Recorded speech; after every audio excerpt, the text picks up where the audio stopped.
dépistage.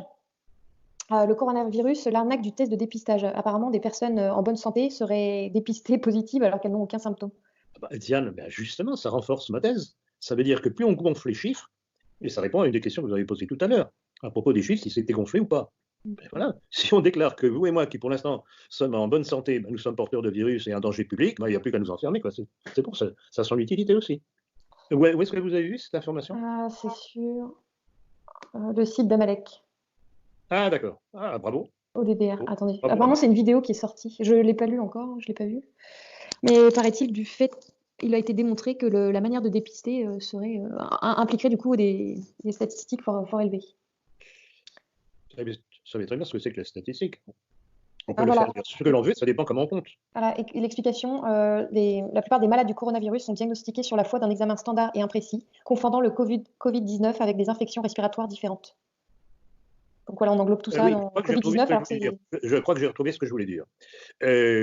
Rappelez-vous, au moment de la grippe H1N1, tout le cinéma qu'on nous a fait, donc c'était du temps de Sarkozy avec Roselyne Bachelot, pour la santé. Et j'étais tombé sur un chiffre d'autre chose, mais je regarde tout de même quelques munitions pour ma conférence du 4 ou peut-être plus tard, parce que je ne sais pas du tout, je pourrais la faire le 4.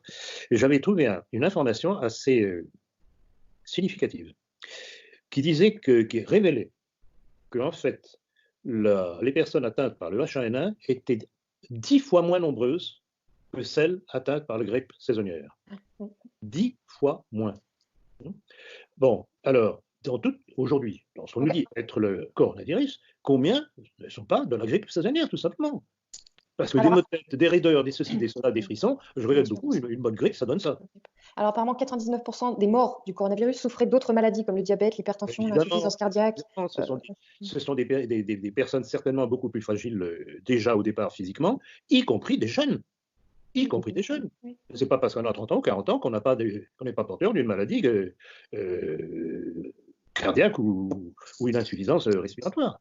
Sans compter les drogués, les gens qui se nourrissent mal. Enfin, il y a 36 000 possibilités qui fragilisent l'être humain. Donc on a l'impression qu'on vogue dans l'imposition totale et intégrale et que le but total est de faire paniquer les populations pour leur faire accepter ce qu'on veut leur faire avaler. Et l'épisode du H1N1, c'était un petit peu un exercice de répétition. Voilà. Voilà.